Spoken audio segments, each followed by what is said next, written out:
What is a food desert and what can we do about people who live near them? Yeah, I'm in Detroit, and we have a range of economic and availability of fresh foods and grocery stores. Too many liquor stores are where a lot of people buy their cans of food. You're not going to find much fresh there, and there's risk to the small grocery store or liquor store owner to have fresh produce, because if it doesn't sell, the can of beans can sit there a long time. The zucchini is going to be thrown out at a loss.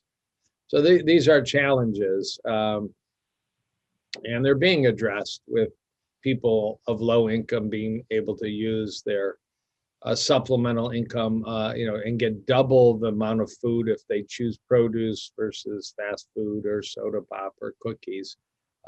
Programs like that, sometimes it's free boxes of fruits and vegetables from a faith-based kitchen or a medical kitchen that's trying, and then rarely a hospital system. A few hospital systems that have farmhouses and gardens and are actually providing some produce to the community. They're wonderful, wonderful situations.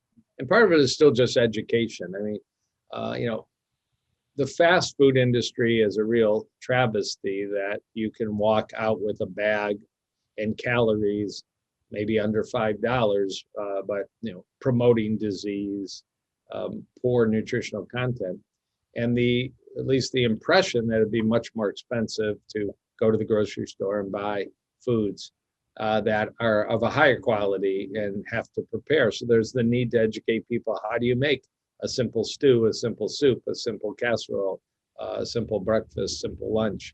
And then what to buy, how to buy big bags of frozen produce that is on discount, how to buy big bags of legumes, and maybe learn to soak your own big bags of rice, and boil your own, and how to have spices that are relatively inexpensive, and just how to make 5 meals for the family, a breakfast, a lunch, and a few dinners that are inexpensive and are pleasing. So we've got a ways to go on all that, but it's doable.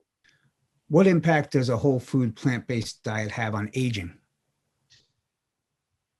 Aging is a really interesting topic. Aging isn't considered a disease. A lot of experts think aging should be considered a disease because there's healthy aging, and then there's aging associated with all kinds of chronic illnesses, and a term called health span, where you're aging but enjoying good health.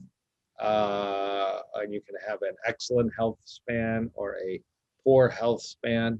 You can live to 90, but 25 years of your life are involved in the medical system of poor quality. It's not an optimal goal most of us strive for. By avoiding heart disease, by lowering your risk of some cancers, lowering your risk of diabetes, lowering your risk of high blood pressure, a whole food plant-based diet attacks many of the biggest risks of aging, and aging becoming a real struggle for health, by avoiding heart disease, diabetes, cancers, some of the other chronic conditions. We talked about kidney disease. We don't have a lot of evidence and data. We have some from some prospective aging studies, like in Chicago, and when you switch out processed vending machines, saturated fat-rich and sugar-rich foods for whole foods, it appears that people do better, live longer. The Blue Zones experience, the Adventist experience, that the best longevity appears to be in those that are closest to whole food, plant-based eaters. So and then just understanding biochemistry and all. Dr. Walter Longo at University of Southern California talks about the 5 pillars of longevity, and looking at basic science and epidemiology and randomized studies and other clinical parameters. And when you apply all that to whole food plant-based, we should have a good chance of living longer with a plant-rich diet. There always are these heroes out there. Dr. Ansel Keys, who lived almost 101. Dr. Elliot, but he wasn't vegan, but he was very vegetable-forward diet. Dr. Elliot Warsham, the famous heart surgeon in Loma Linda, who lived to well over 100 and practiced cardiac surgery till his mid-90s. There's a famous epidemiologist still alive right now, Jeremiah Stamler, who's about to have his 101st birthday. but he's been a professor of nutrition and very plant-forward Mediterranean diet. And a friend of mine, Henry Blackburn, who's turning 97 and plays, I think it's the flute in a band still at age 97. I mean, these people who've been studying nutrition and understand goodbye processed food, hello fresh food, hello lots of garden and produce foods having exceptional longevity. It's kind of nice to see that. It only suggests, it doesn't prove, but hopefully we'll see you, me, Dr. Bernard, Dr. Esselstyn, Dr. Ornish, Dr. Furman, many others lived 105 in good health, and we can add our names to the list. Why was it important for you to come speak at the Real Truth About Health conference? I am wanting to stop, slow down, take a break, learn to paint or some other activity. But there is such a need, and I can't do those things now. There's still such a need. I'm an active clinician. I talk to patients, I talk to doctors, I talk to other people in the health field.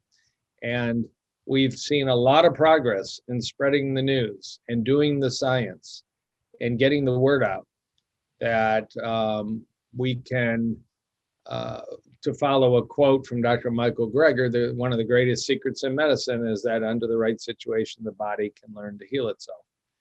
I also think you can extend it to say one of the greatest secrets in medicine is that under the right circumstances, we can get the body to never get disease and not even have a need to heal itself and reverse existing disease, but not develop them in the first place. Even a bigger, big, scary, hairy goal there of making heart disease, diabetes, cancer, arthritis, brain disease, kidney disease relatively uncommon. I actually think if we could just embrace, warp speed nutrition, warp speed plant-based diets. So there's still so much work to do, and to speak to audiences that understand this already, and to speak to audiences that have really not heard it yet. And so we need a whole army doing that, and I don't mind being one of the soldiers, of which this conference is an excellent, excellent format to battle ignorance and spread good, solid information. Well, we thank you that you're a part of it, and thank you for all your meaningful work and for your time today as well. Thank you very much, and I apologize for a couple coughs there. Little green juice went down the wrong pipe, but you have a good day, and thank you to the audience for listening. Thanks, Dr. Kahn. Be well.